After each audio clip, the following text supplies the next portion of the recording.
Pinky Wang, bonjour. Bonjour. Bienvenue au Buzz Media, Orange Le Figaro. Alors vous êtes le directeur exécutif de Pixmania, groupe de le site marchand bien connu, qui est pan-européen, qui réalise à peu près 900 millions d'euros de chiffre d'affaires. Donc ça pèse quand même lourd. Vous êtes numéro 2 en France. Et on aborde les fêtes de fin d'année qui sont très importantes pour vous. En revanche, le chiffre du jour, c'est celui-ci, 88%. C'est le nombre d'internautes qui n'augmenteront pas leur budget cadeau cette année. Sondage de tousleprix.com. C'est pas très de bon augure pour vous alors que les fêtes s'ouvrent. Oui et non. Ça veut surtout dire qu'il va falloir se battre encore davantage. La concurrence va être rude.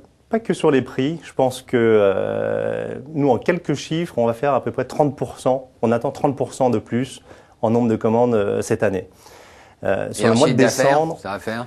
Sur le mois de décembre, en nombre de colis, ça va donner, uniquement sur le mois de décembre, environ 1,3 million de colis, uniquement sur le mois de décembre, avec un pic qui peut approcher 90 000 colis faits en une seule journée.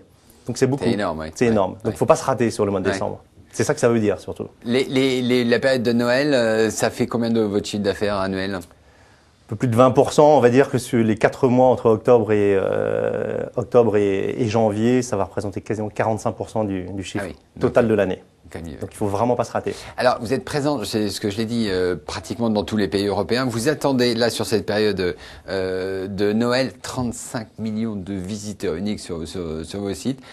Combien vont se transformer en acheteurs ? Environ 2%. Alors nous, en moyenne, c'est 2% de taux de transformation. Ça paraît peu, mais sur Internet, dès qu'on atteint les 2%, c'est déjà beaucoup. Et sur la fin d'année, on espère un peu plus puisque les clients achètent pour faire des cadeaux. Donc ils visitent pour acheter. Donc on sera supérieur à ça. Et leur panier moyen, ce qu'on appelle, Le panier moyen sur Pixmania est de l'ordre de 180 €. D'accord. Vous êtes très spécialisé et vous êtes reconnu pour ça sur les produits de l'électronique grand public. D'ailleurs, vous avez reçu un prix du favori des internautes pour la catégorie produits techniques. Ça a été remis par la FEVAD. C'est vraiment un segment sur lequel il faut être pointu. C'est un prix dont nous sommes déjà très fiers parce que c'est le prix des internautes. Donc ça n'a pas été mené par des jurys. Donc les internautes ont retenu un site en termes de destination pour acheter ces produits d'électronique grand public. Donc ça veut dire oui qu'il faut avoir les bons produits au bon moment et surtout disponibles.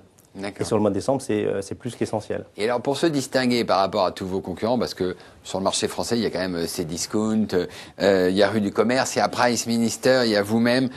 C'est quoi le plus important ? C'est le prix, uniquement le prix. Sur Internet, on a l'impression que c'est vraiment que le prix, ou c'est le service et la livraison ? Le tout, j'aurais tendance à dire. Le prix est très sensible. Sur la fin d'année, comme vous l'avez dit, si 88% des internautes ne veulent pas dépenser plus, ça veut dire qu'ils vont faire très attention au prix. C'est pas tant un problème de moins d'argent, puisque pendant les périodes de fête, a priori, les parents ont besoin de faire, on va dire, plaisir à leurs enfants, donc ils sont capables de dépenser. En revanche, ils dépensent mieux. Et ils comparent. Et ils comparent beaucoup plus. Donc, le prix est important, qualité de service. Et pour se différencier, j'aurais tendance à dire que pour un site internet, c'est de pouvoir livrer dans de très bonnes conditions le plus tard possible. Exemple, chez nous, on va pouvoir livrer jusqu'au 24 décembre. Ouais. Si vous habitez sur Paris, région parisienne, on va vous livrer par coursier. Et le 22 décembre par des moyens très rapides comme Chronopost par exemple. D'accord, parce que ça évite effectivement de recevoir les cadeaux le 26, qui n'est pas le meilleur jour pour offrir à ses enfants. Et ça, vous pouvez le garantir aux internautes ou il y a une marge de manœuvre ? On prend une marge de manœuvre. C'est-à-dire qu'on ne s'engage pas comme ça à la volée. On dit vraiment le 24 décembre, si vous êtes sur Paris, région parisienne, jusqu'à 15h, vous pouvez commander et on assurera le service. D'accord. Quels sont les produits vedettes de cette année sur votre site et dans le e-commerce ? Il y a un peu de tout. Citons d'abord les jouets. Il y a Giochi Preziosi qui avait vendu l'année dernière une poupée qui s'appelait Ciccio Bello, qui était très reconnue. Là, cette année, ils font Zouzou Pets. Donc, c'est un petit hamster qui bouge, enfin très très mignon. Mais en vrac, il y a la Wii, il y a Samsung, il y a des téléphones portables, Samsung Galaxy par exemple, et aussi des téléviseurs bien sûr.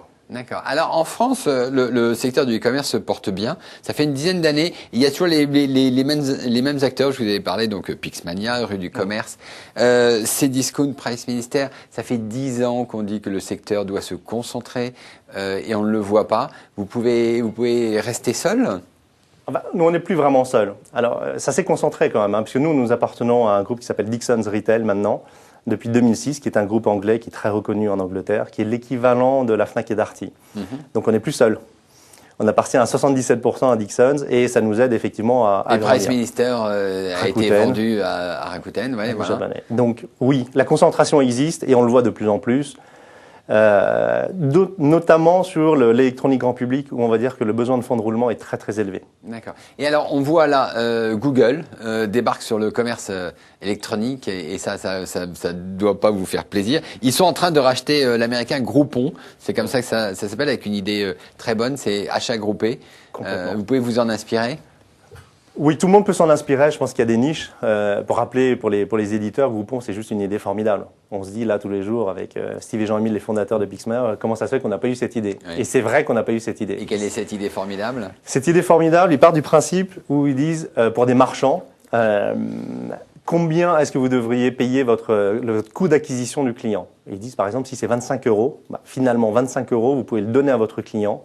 Donc on fait par exemple du 4 pour 20, ils vont vendre un coupon de 4 € et vous pourrez le dépenser pour 20 € sur le site en question.